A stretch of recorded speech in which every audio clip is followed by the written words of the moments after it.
नमस्कार, मेरा नाम है हर्षवर्धन सिंह और आप देख रहे हैं MS टीवी। शो है रूबरू।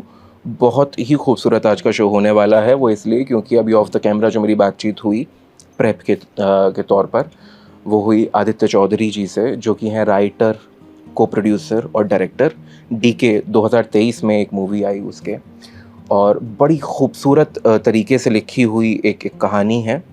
इसमें केवल एक इंसान की नहीं है, उस इंसान के इर्द गिर्द घूमती हुई पूरी ज़िंदगी, जो कि शायद उसे लगता है उसका सेंटर वो है, मगर वो सेंटर्स शिफ्ट होते हैं, और उन शिफ्ट होते हुए सेंटर्स को वो कैसे बटोरने की कोशिश करता है, अपने पास लेकर आने की कोशिश करता है, और कैसे होल्ड करने की कोशिश करता है उसे कि this is my life, I have to take the hold of it.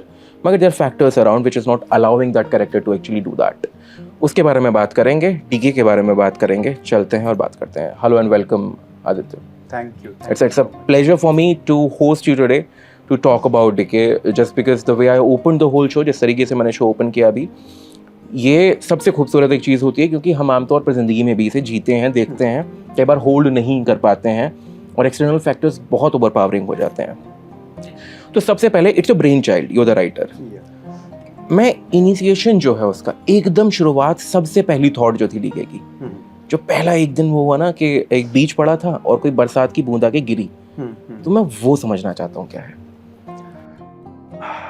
अगर मैं एकदम इसके ओरिजिन पे जाऊं, तो जैसे आप फिल्म के ट्रेलर में भी देखोगे, एक सीन है जहाँ पे कि जो अभिनेत्री है वो चल के आती हैं और बाहर जाती हैं, फिर पूरा दिन निकल जाता है, और जब वो वापस आती हैं तो उन्हें अपने जो ड्राइंग रूम है, जो हॉल है, वहाँ के सोफे के ऊपर एक किताब दिखाई देती है।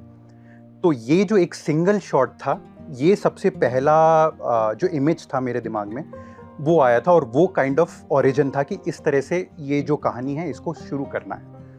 अब कहानी के जितने चरित्र हैं, कहानी का जो बेसिक मोटिवेशन है, अगर मैं उसकी बात करने जाऊं तो प्रत्येक कहानी, जैसे ये सब लोग ही, सारे ही जो लेखक हैं वो जानते हैं कि हर कहानी में लेखक का एक बहुत बड़ा अंश छुपा रहता है।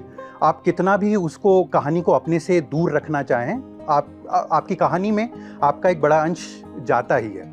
और मेरे लिए, मैंने अब तक जितनी भी कहानियाँ लिखी हैं, तो इसके पहले मैंने एक फीचर फिल्म डायरेक्ट की है, एक शॉर्ट फिल्म डायरेक्ट की है, तो उन कहानियों में भी मैं ये कोशिश करता हूँ कि मैं खुद को एज अ ह्यूमन बीइंग कितना उभार पा रहा हूँ। मेरे अंदर जो कोई कमी है, कोई एक चीज़ जो मुझे खटक रही है, उसको अगर मैं अपनी कहानी में और ज़्यादा उभार पाऊँ, ताकि मैं खुद को समझ सकूँ। सिर्फ लोगों को समझाने के लिए नहीं कि ये कहानी है, इसका ये मोटिवेशन है, मैं खुद को अगर और अच्छे से समझ सकूँ।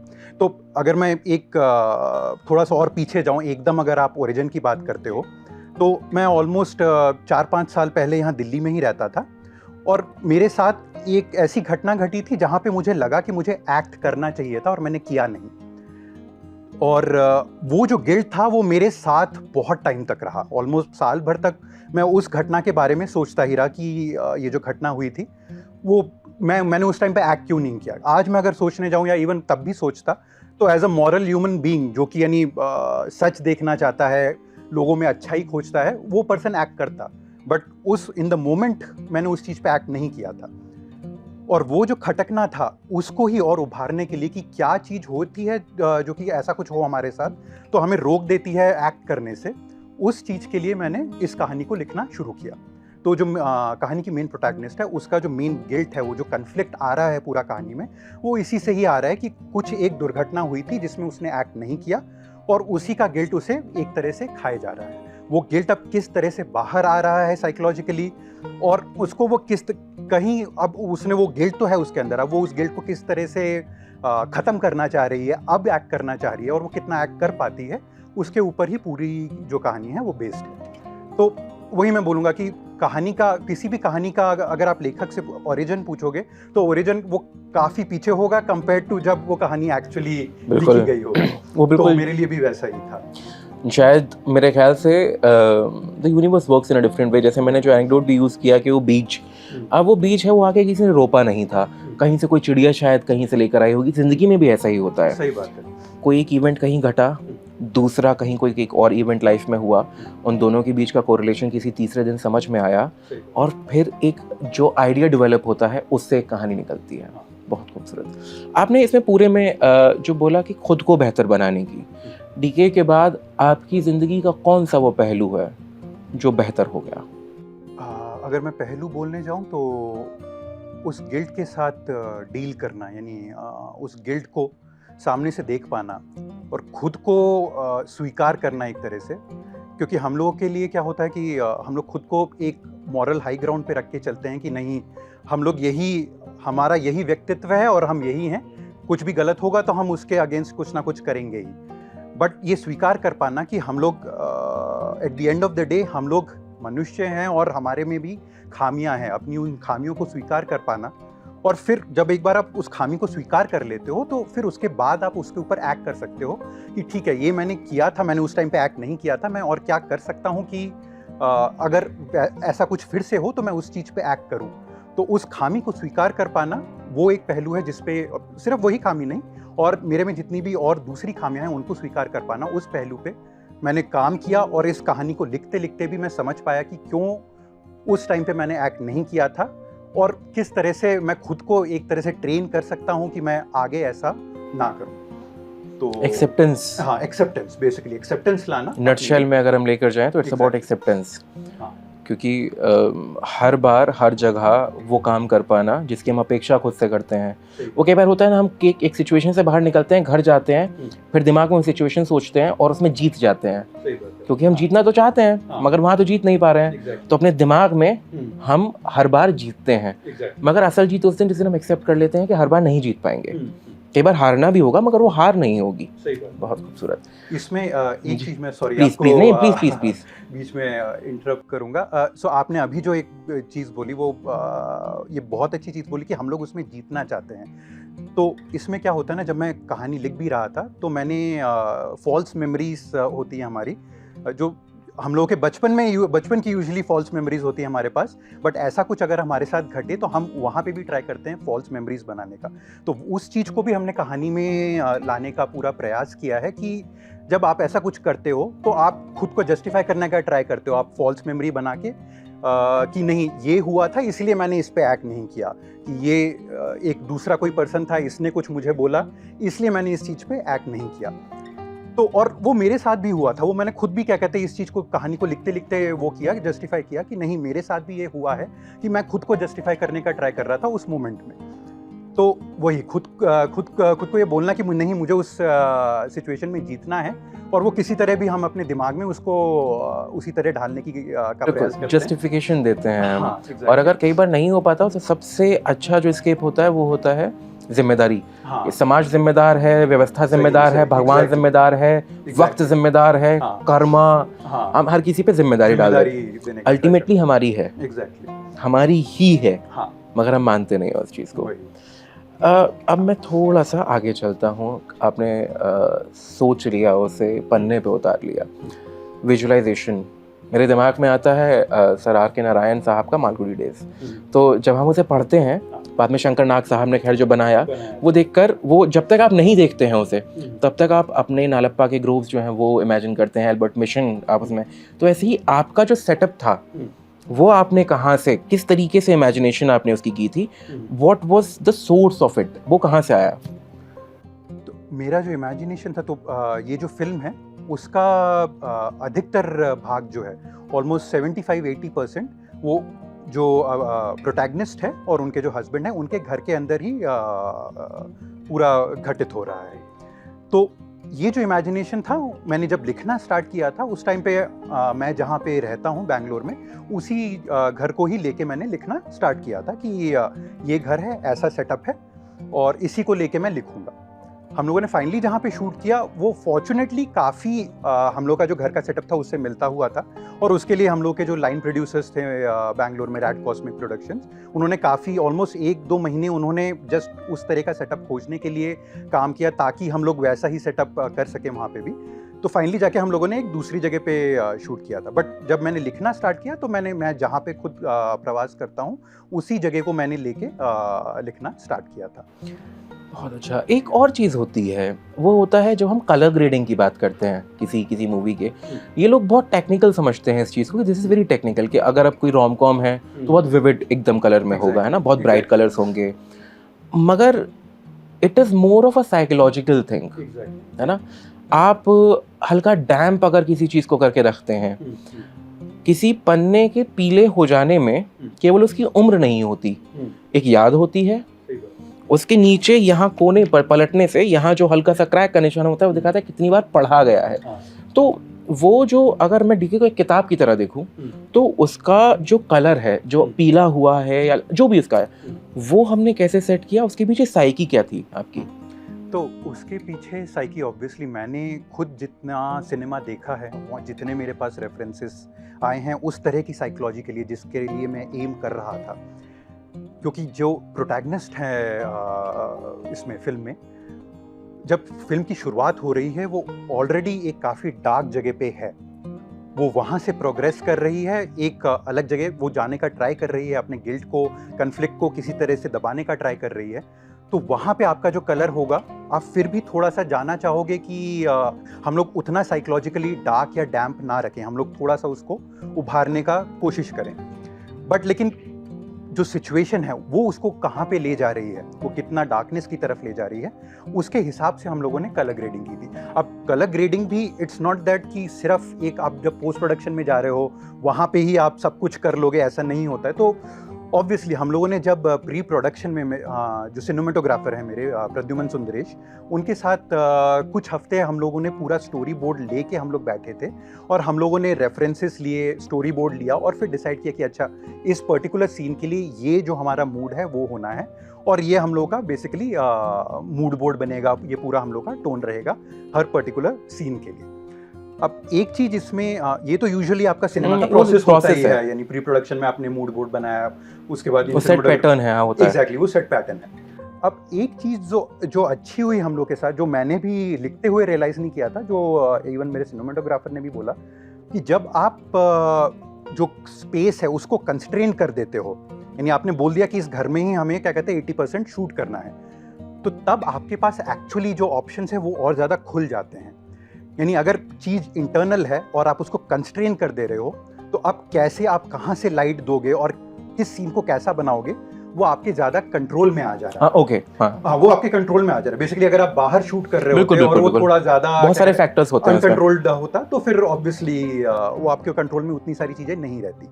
तो हम लोगों ने जो जहाँ पे हमें शूट करना था वहाँ पे हम लोगों ने लाइट के साथ भी एक आध एक्सपेरिमेंट्स किए देखने के लिए कि अच्छा हम लोग किचन में शूट कर रहे हैं, अगर हम लोग यहाँ पे विंडो से हम लोग लाइट देते हैं तो किस तरह का टोन आ रहा है, अगर हम लोग कहीं और से देते हैं तो किस तरह का टोन आ रहा है। जैसे अगर आप पूरा फिल्म देखोगे तो फिल्म की शुरुआत भी जिस जगह से होती है, फिल्म का अंत भी वहीं पे हो रहा है, बट जो लाइट है जो फिल्म के शुरुआत में है वो अंत से बहुत अंतर है, क्योंकि मूड जो है दोनों टाइम पे वो एकदम ही डिफरेंट है।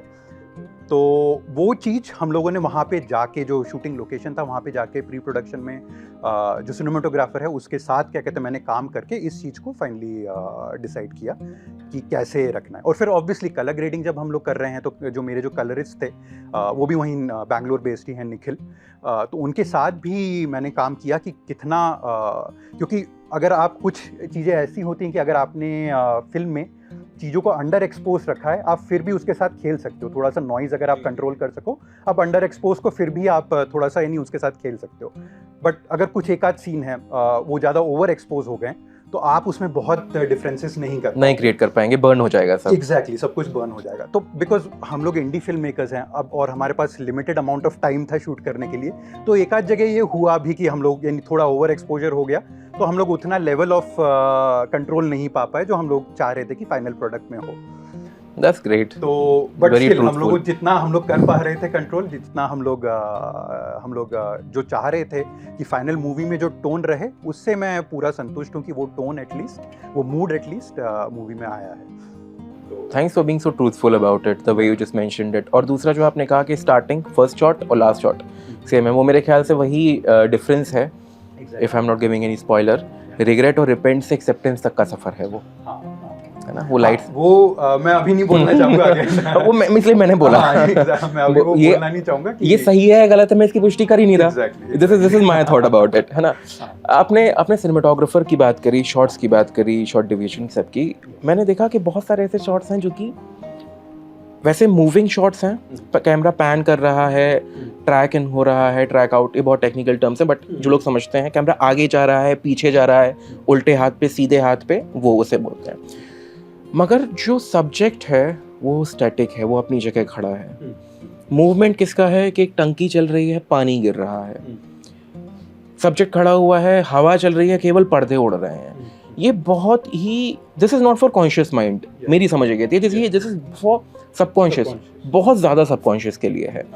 और ये कई बार बहुत स्लो भी एक किसी मूवी को करता है ताकि आप रुकें और समझें उसको।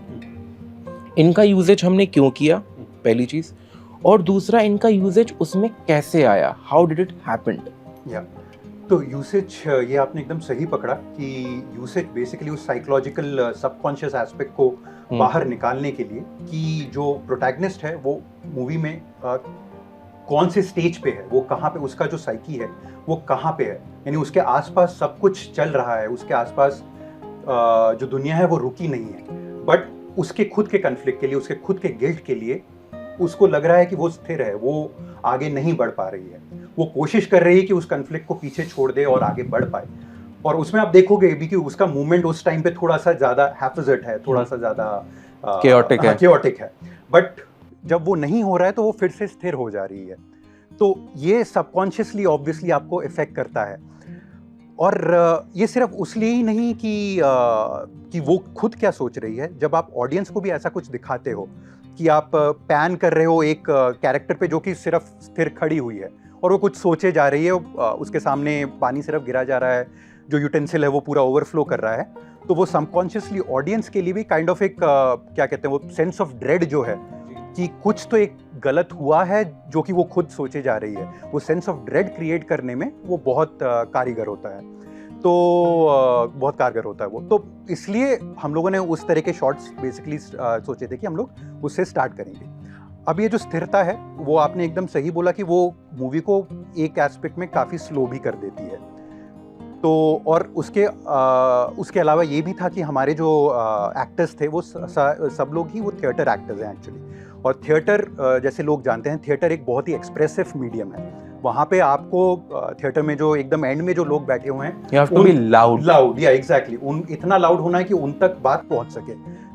सो स्थिरता कोई ऐसी चीज़ नहीं है जो कि थिएटर में बहुत ज़्यादा देखी जाती है।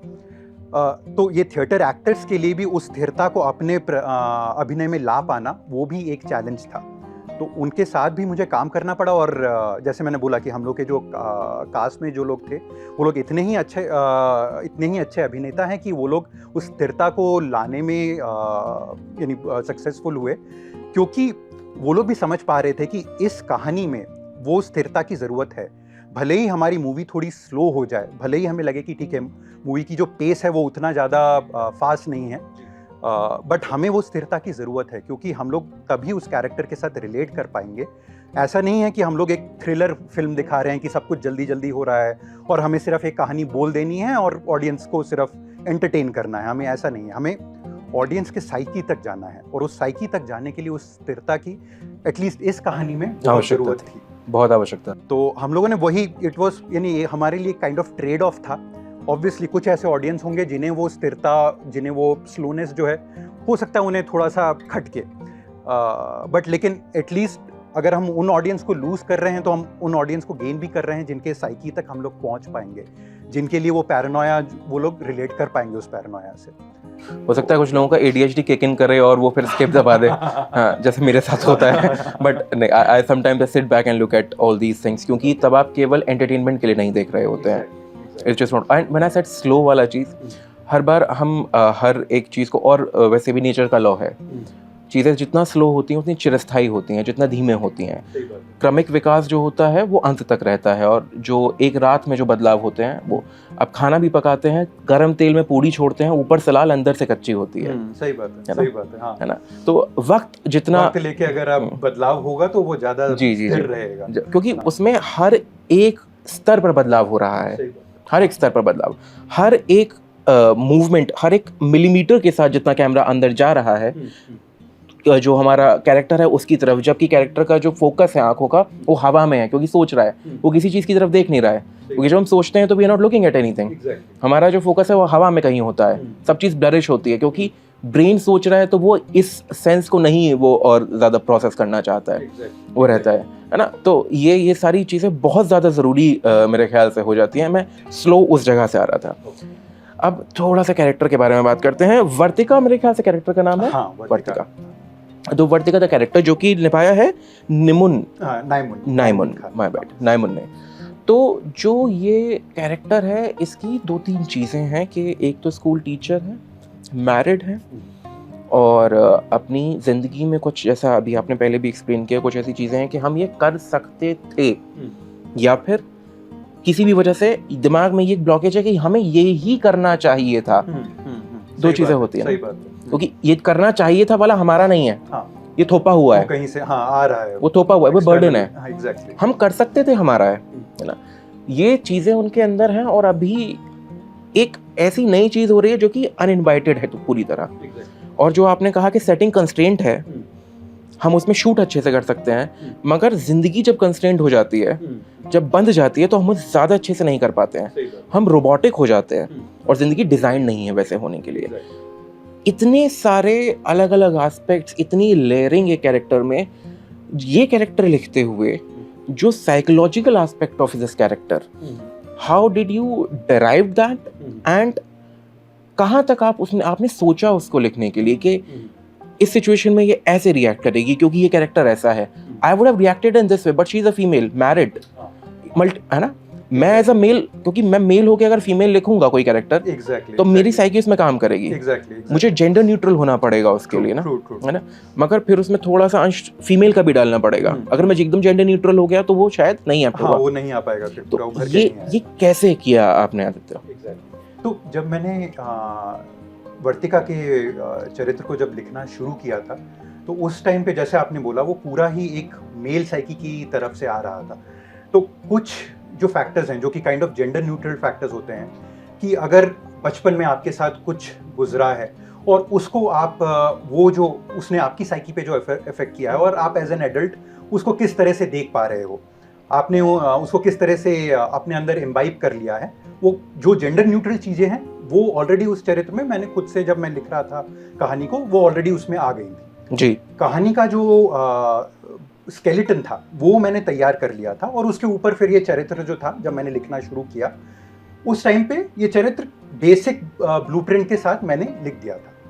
बट फिर मैं ये भी समझ रहा था, वही चीज़ जो आपने बोली, कि ये अभी फिलहाल मेल जो फीमेल को लिख रहा है उस साइकी से आ रहा है, तो पूरा जो उनका जो फेमिनिन नेचर है या फिर उनका जो सेक्सुअलिटी है वो पूरा उभर के नहीं आ रहा है वहाँ पे।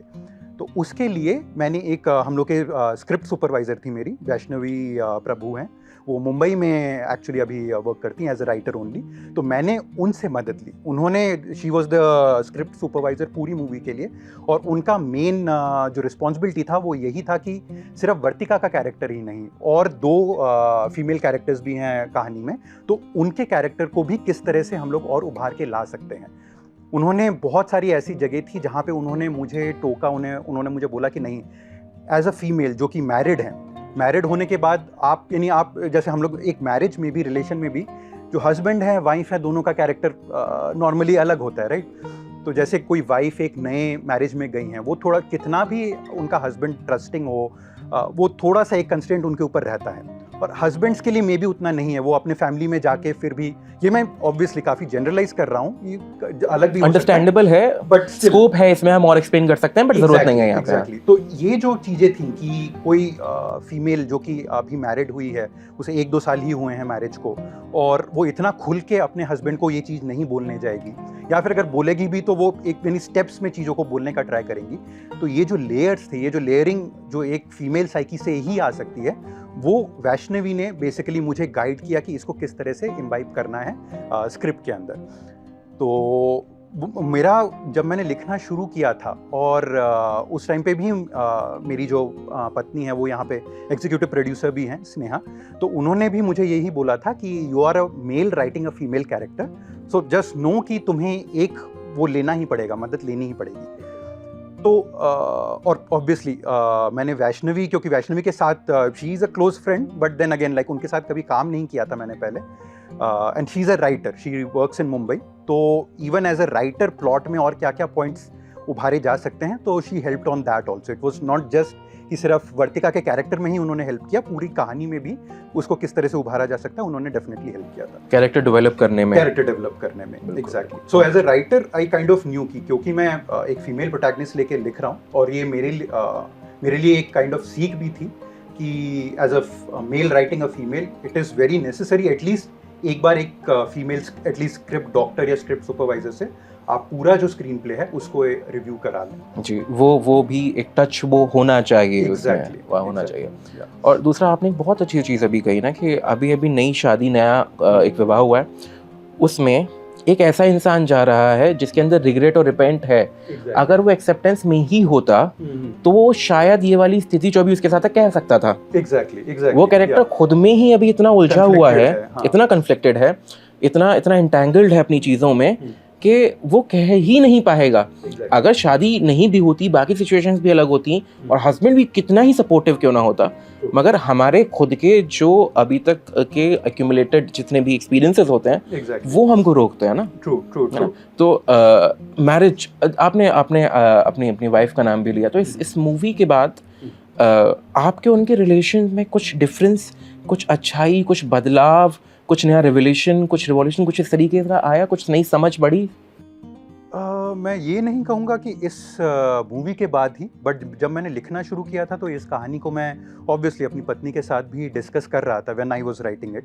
तो उस टाइम पे डेफिनेटली वो बदलाव आया कि मेरी जो पत्नी थी उन्होंने बहुत ऐसी चीज़ें जो मे बी पहले वो नहीं बोलना चाह रही थी, या फिर शी फेल्ट कि नहीं वो मुझे बोलेंगी तो I might not actually understand it, वो खुद से आगे आके उन्होंने वो चीज़ें मुझे बोली कि जैसे मैंने अगर प्रतीक का जो कैरेक्टर है, जो हस्बैंड का कैरेक्टर है, वो किसी चीज़ को नहीं समझ रहा है, तो वो हम लोग के मैरिज में भी है कि यानी कुछ चीज़ें होंगी जो मैंने पास में नहीं समझी थी, तो वो उन्होंने आके जब मुझे बोला तो आई रियलाइज कि like I am also like you know again like सिर्फ वर्तिका के कैरेक्टर में ही नहीं, बाकी जितने कैरेक्टर्स हैं, इवन प्रतीक का जो कैरेक्टर है, आकाश नाम है कैरेक्टर का, तो आकाश के कैरेक्टर में भी मेरा अंश है, तो ऑब्वियसली वो बदलाव डेफिनेटली आया। चलिए, बहुत सारी वैसी अनकही चीज़ें आप समझने लग गए होंगे उसके बाद।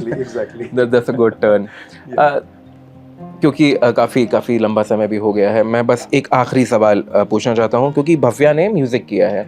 आई just want to know about the music, how did the music happen and what was your first brief to her? पहला ब्रीफ क्या था आपका? और जब म्यूज़िक डेवलप हो गया है, स्पेसिफिकली मैं जो डिजिटिक और नॉन डिजिटिक साउंड्स जो हैं, मैं इनकी बात कर रहा हूँ खासकर, है ना, उनकी गाने पीछे चलने वाले scores that's a different thing, but BGM this plays a totally different role, है ना। इनके बारे में जो ब्रीफ था मैं उस पर बात करना चाहता हूँ। हाँ, तो Bhavya again I kind of met her online only.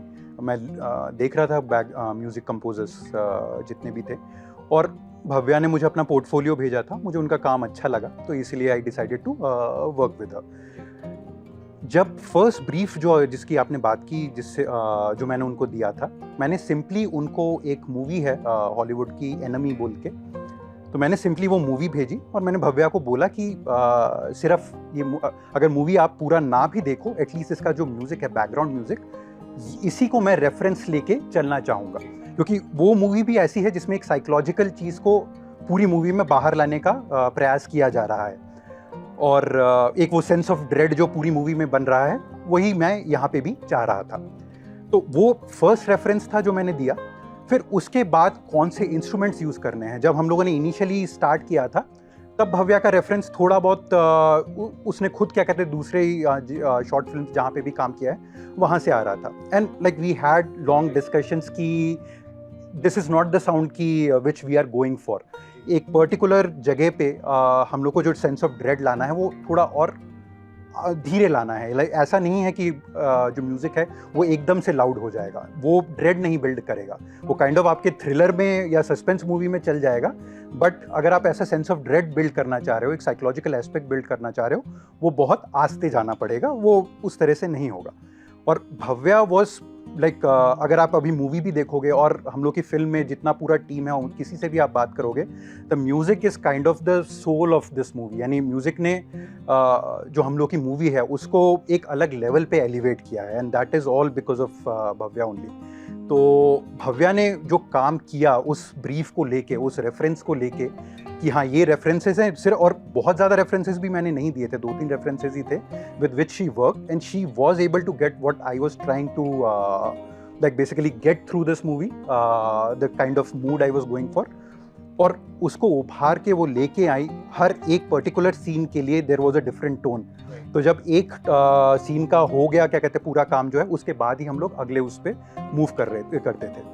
Even जब हम लोग का एडिट भी फाइनल नहीं हुआ था, उसके पहले ही I had actually started working Bhavya के साथ, क्योंकि मुझे पता था कि म्यूज़िक बहुत इंपॉर्टेंट रोल प्ले करेगा और मुझे थोड़ा पहले से ही काम शुरू कर देना पड़ेगा म्यूज़िक के लिए। तो ऑलमोस्ट 2-2.5 महीने लगे सिर्फ म्यूज़िक पे ही काम करते हुए हम लोग को म्यूज़िक को फाइनलाइज करने के लिए, और भव्या ने भी काफ़ी इटरेशंस की हर पर्टिकुलर सीन के म्यूज़िक के लिए to get it to the final thing जो कि अभी है मूवी में। But then again, like as I said, like we were really happy with the work that she did, और म्यूज़िक ने बेसिकली मूवी को एक अलग ही लेवल पे लेके गया है। जो फर्स्ट शॉट था और जो लास्ट शॉट था, उन दोनों में म्यूजिक है, बैकग्राउंड? हाँ, दोनों में ही म्यूजिक है। उन दोनों में कोई सिमिलैरिटी है म्यूजिक्स में? नहीं, मैं नहीं कहूँगा सिमिलैरिटी। अगेन लाइक अगर मैं बहुत ज़्यादा बोलूँगा तो काइंड ऑफ वो रीजन, अच्छा ओके, मैं बताता हूँ उसके पीछे का मतलब why where exactly I am coming from with this question. वो ये कि उन 2 सीन्स में आपने कहा सेम ही जगह है। yes. हम जिंदगी सेम ही जी रहे हैं, मगर हर गुजरते पल के साथ बदलते जा रहे हैं, मगर कुछ ना कुछ चीज़ ऐसी होती है यथास्थिति, तटस्थ, एग्जैक्ट सेम रहती है। मैं इस लिहाज से समझना चाह रहा था कि पहले भी जो वर्तिका है, अगर मैं वर्तिका, जो वर्तिका है उसका एग्जिस्टेंस स्टैटिक रखने के लिए कोई एक टोन, कोई एक वाद्य यंत्र, कोई एक मेलोडी, कुछ वो स्टैटिक, और लास्ट शॉट में भी वो स्टैटिक, और आसपास की चीजें क्योंकि बदल गई हैं, है ना, उसका शायद जो साइकी है वो चेंज हो गया है। ये मेरा रेंडिशन है, this is my idea, movie के बारे में मैं भी नहीं बोला। तो that's exactly where I'm coming from. Okay. ये है। तो मैं ये बोलूँगा कि दोनों ही सीन्स एक ही जगह पे शूट हुए हैं, बट कैरेक्टर में जो बदलाव हुआ है उसके हिसाब से आपका म्यूजिक भी हम लोग का चेंज हुआ है उस बदलाव के हिसाब से ही। तो जो हम लोग जो सेंस ऑफ ड्रेड के लिए पहले जाना चाह रहे थे, वो अंत में मैं ये नहीं बोलूँगा कि वो ड्रेड नहीं है, वो क्योंकि जो कहानी है, जो चरित्र है, वो बहुत सारी चीज़ों से गया है, और वो अंत में आके कहाँ पे खड़ा हुआ है वर्तिका का चरित्र, वो चेंज जरूर हुआ है, बट वो कहाँ पे खड़ा हुआ है वो आप मूवी में देख सकते हो, वो उसके बारे में। और ऑब्वियसली उसमें मैं ये भी बोलूँगा कि म्यूजिक एक काइंड ऑफ गिव अवे है, क्योंकि वो जो हम लोग का जो मूवी का एंडिंग है वो थोड़ा सा इंटरप्रिटेशन पे भी बेस्ड है ऑडियंस के, और वो जो इंटरप्रिटेशन है ऑडियंस का वो काफ़ी इससे भी आएगा, म्यूज़िक से भी आएगा। तो अंत का जो सीन है उसका जो म्यूज़िक है, अगर आप उसको ध्यान से सुनो तो आप कहीं एक तरह से समझ पाओगे कि चरित्र फाइनली कहाँ पे है, वो किस जगह पे आके खड़ा हुआ है। तो म्यूज़िक जो है वो डेफिनेटली आपने एकदम सही पकड़ा, वो चेंज हुआ है, बट वो कैसे चेंज हुआ है वो देखने के लिए, ऑडियंस के देखने के लिए। बहुत बहुत शुक्रिया आपका आदित्य, आप आए, आपने बातचीत की, और केवल बातचीत के लिए नहीं, क्योंकि हम बातचीत तब भी कर सकते हैं जब हम किसी काम को उतनी शिद्दत से ना करें, जब हम किसी काम में अपने पूरी कॉन्शियसनेस को ना डालें। हम बातें जमा कर सकते हैं, मगर पूरी कॉन्शियसनेस जब हम किसी काम में डालते हैं, उसके बाद जब हम बातें करते हैं तो बातें नहीं होती, कहानियाँ होती हैं, और उन कहानियों में अंश होता है हमारा। तो उस अंश के लिए बहुत बहुत शुक्रिया आपका, और साथ ही साथ जितनी साफगोई से, you very truthful when you said lot many things, उसके लिए बहुत बहुत शुक्रिया, और खासकर डीके बनाने के लिए और आने वाली ऐसी बहुत सारी मूवीज़, उनके लिए मैं पहले से ही आपको शुक्रिया बोल देता हूँ। धन्यवाद। I really enjoyed the interview, और जैसे आपने बोला कि जब हम लोग बात करते हैं तो उसमें भी उसमें कहानियाँ होती हैं, और उन कहानियों में हमारे अंश होते हैं, और उन अंशों को शेयर कर पाना किसी के साथ भी, वो एक लेखक के लिए, इवन एक फिल्म मेकर के लिए, और even as a human being हम लोगों के लिए, हम लोग ह्यूमन वहीं से ही बनते हैं, हम लोग मनुष्य वहीं से ही बनते हैं, हम लोग आइसोलेशन में मनुष्य नहीं है, हम लोग, आप और हम बात कर रहे हैं तब जाके हम लोग मनुष्य हैं। तो वो कहानी को कह पाना, वो एक फिल्म मेकर के लिए बहुत बड़ी बात होती है, और आपसे बात करके यानी मुझे वही लगा कि इस कहानी को मैं फिर से आपको कह पाया, सो धन्यवाद इसके लिए। Pleasure is all mine. एक शेर याद आता है कि हमने तो खुशबू के बंद खोल दिए, हमने तो खुशबुओं के बंद खोल दिए, बाकी हवा अब तेरी जिम्मेदारी है। अरे We बढ़िया did our बढ़िया part, rest is all yours। बढ़िया, बहुत Thank बहुत you। शुक्रिया आपका बात करने के लिए। धन्यवाद। तो ये थे आदित्य चौधरी जी, जो कि राइटर, डायरेक्टर, को प्रोड्यूसर हैं डीके के। 2023 में पिक्चर आई। बात हुई किस तरह से, जो मैंने कहा कि हम अपनी ज़िंदगी की धुरियों को जो बट जाती है एक जगह दोबारा तटस्थ करना चाहते हैं, और उसी में शायद पूरी ज़िंदगी ख़त्म हो जाती है। तो ख़त्म होने से पहले अगर एक अल्पविराम लेकर हम उन धुरियों को वापस एक जगह तटस्थ कर सकें, तो शायद उसमें ये पिक्चर आपकी किसी भी तरीके से हेल्प कर सकती है। जाइए, देखिए, कहीं से भी किसी भी तरीके से। अगर आपको कोई और अगर इन्फॉर्मेशन चाहिए तो मैं डिस्क्रिप्शन में जितनी इन्फॉर्मेशन मेरे पास हो सकती है वो मैं डालूँगा। और अपना ख्याल रखिए, आसपास जितने लोग हैं उनसे प्यार करते रहिए, और अपनी ब्रांडिंग बहुत ज़रूरी है, तो देखते रहिए एमएसटी।